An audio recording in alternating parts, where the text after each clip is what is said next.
Hello TIFO members, we are talking today about Manchester United against Tottenham.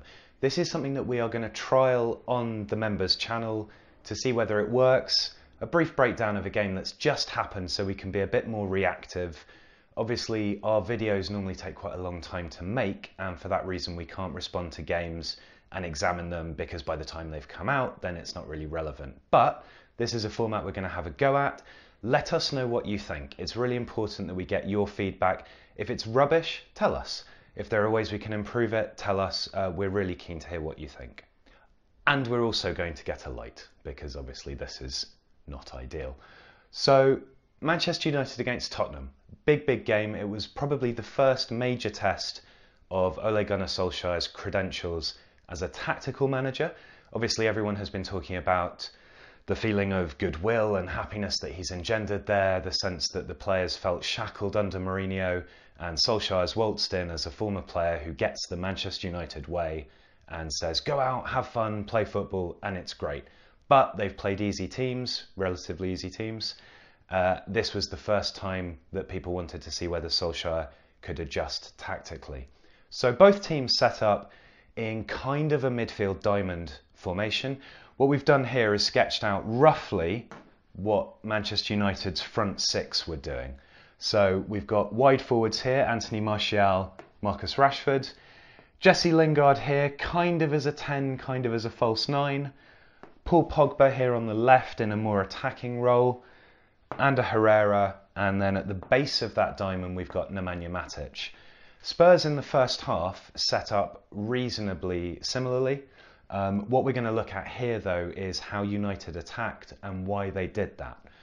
So as we know, Spurs attack and get a lot of their width from their fullbacks. Kieran Trippier here, Ben Davies here. So these guys are always looking to come all the way up here. And one of the reasons for this is that Spurs like to cluster this central area and play these very quick interchanges of passing with Harry Kane dropping off and feeding runners that are going beyond him. And when these fullbacks can take the ball at pace, they can get crosses in and it causes teams all sorts of problems. So, how do you counter that? Well, one of the obvious ways is to ask your wide players to drop back and mark. Now, Manchester United in this game did not do that. These guys, Martial and Rashford, stayed high and wide. A lot of people would have thought at that point, well, that's creating significant defensive problems for them because these fullbacks can get forwards. One of the interesting quick points to note is that the fullbacks are best when they're coming onto the ball at pace, and we'll see that a little more in the second half. But here, because they had quite a lot of space, they ended up quite often receiving the ball statically. So they weren't on the move, and it added or it detracted a little bit from the dynamism of their attacking. But that's not the main point here. The main point is that by staying high and wide, channels were created here and here. Lots and lots of space that Martial and Rashford could attack. So when an attack breaks down here and United retain possession, straight away what they're looking to do is get the ball to Pogba here. Now Pogba is a dynamic ball carrier. He's a great passer of the ball into space. So because they've not tracked back, because they've stuck up here, straight away there's a passing option. Now, an interesting point that Joe made when we were talking about this before is that Martial and Rashford are also different types of players. So Martial is looking to cut inside and take on the man. Rashford is happier looking at the spaces in between and in behind. So again, you've got different types of threats but materializing from the same kind of situation. Lingard then, acting as a kind of false 9, is able to make runs in as well, which causes problems for these guys. Do they go out to the person that they're trying to defend, or do they stay with Lingard? And then you've got Pogba's runs in to create problems as well. And we've said in videos before that Pogba is probably most effective when he's bursting forwards either from that left central midfield channel but with fewer defensive duties, or actually when he's a 10 and he's able to get into the box and create issues because he's tall, he's strong, and he's got a very powerful shot. So, why is this interesting? if you are a Manchester United team of the Mourinho era, when you go to Spurs, you sit back. You know that these guys are the threat, so the obvious thing to do is to say to your wide players, track them back, stay with them, prevent that, double up in this area with the fullback, because also we know defensively United's fullbacks, particularly Ashley Young on the right, aren't amazing. That is the conservative approach. That's what you would have expected from Mourinho to do. What Solskjær did was to say, actually, we're going to take Spurs' strength here, these wide attacking fullbacks that get forward and cross a lot, and we're going to turn it into their weakness. By leaving players up and not asking them to track back and mark, we're creating brilliant counter-attacking opportunities in these dangerous channels here. And with players of the intelligence of Pogba and Lingard, we've also got people that can make runs through the centre to profit from that. So what we're seeing here is a deliberate and I would say quite a bold tactical choice by Solskjær to look at what Tottenham do well, and if he's watched the game where Liverpool beat Spurs, he will have seen a similar kind of thing. Attack this space that is left by Tottenham's attacking inclinations, and that is it's a conscious decision.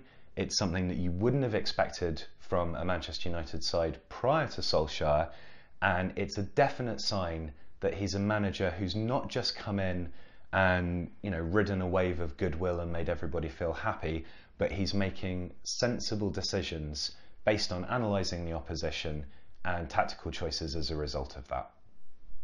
So in the second half, Spurs change. That's partly forced by Sissoko coming off injured, and Eric Lamela comes on. Spurs are in blue, obviously. And they change to much more of a 4-2-3-1, which is a more classic Pochettino formation.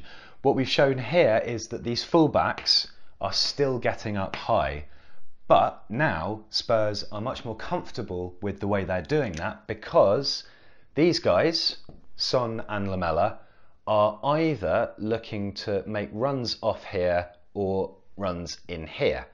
And this creates space either for the fullback to push up and outside and take a ball there and then cross it in, or to cut inside, which does happen as well, and provide either an option or simply a player who drags the marking positions out and disrupts how Man United have set up defensively. So Spurs are a lot more comfortable in this formation, and that's one of the reasons why they seemed more dominant in the second half. It's also worth noting that Martial here does start to drop back a little bit more. Man United's defensive formation during the second half at times looked more like a 4-4-2 because they as well adjusted and matched what Spurs were doing in... Did that come? Probably just go down. So they adjusted and they matched more thoroughly what Spurs were doing in terms of the formation. That again is an interesting point, and we'll jump ahead a little bit because Solskjær was intelligently reactive during this game. So when Spurs went to a 4-2-3-1, Solskjær did the same thing. When Spurs brought on Fernando Llorente and took off Harry Winks, they brought on Diego Dalot to make this right-hand side of the United defence a lot more solid. So they were playing essentially a right fullback ahead of a right fullback, doubling up to try and prevent these attacks from coming in. So Solskjær was showing there, not only did he start the game with an assertive plan of how he wanted to play to try and set the agenda, but then within the game he was able to make reactions that secured United's defensive position. So that's intelligent coaching as well. So in the second half, Spurs obviously generated a lot of chances. One of the reasons that they were able to do this more clearly is that this central area is now busier, if you like. When Spurs had kind of a diamond going on, but with Son and Ali sort of swapping around, you had this positional interchange, but there wasn't the same degree of dynamism. In the second half, by having these players initially out wide, United's fullbacks now, rather than just having to worry about the opposition fullback when they come in, but otherwise being able to tuck in a little bit and sort of see what's happening, because Matic was dropping back to help out the centre-backs, suddenly the fullbacks have got a direct opposition man, and then they've got the attacking fullback coming in. That's why Martial was dropping back a little bit to help out, but United also did want to leave Rashford up. They wanted to leave Lingard up to a degree, and Pogba was kind of there to push forwards as well. So it was a simple question really of Spurs getting more numbers in this area. Matic was a lot more defensive.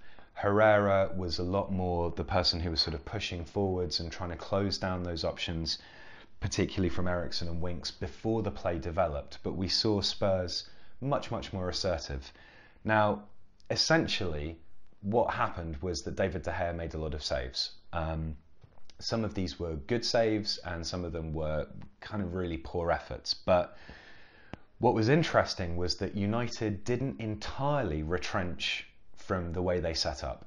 So although obviously this is busier and more clustered and Spurs presented much more of an attacking threat, United were still looking for those outballs. They were still looking to have Pogba almost as a free man pushing up into that 10 slot. And it's notable that the 3 good United chances that came before about the 60th minute were all Pogba chances. Ultimately, United, it would be unfair to say they were lucky to escape with a win, but they were reliant on De Gea. Having said that, there is nothing wrong with having trust in a really good goalkeeper. And what Solskjær did here was that he showed he could stick to his attacking principles.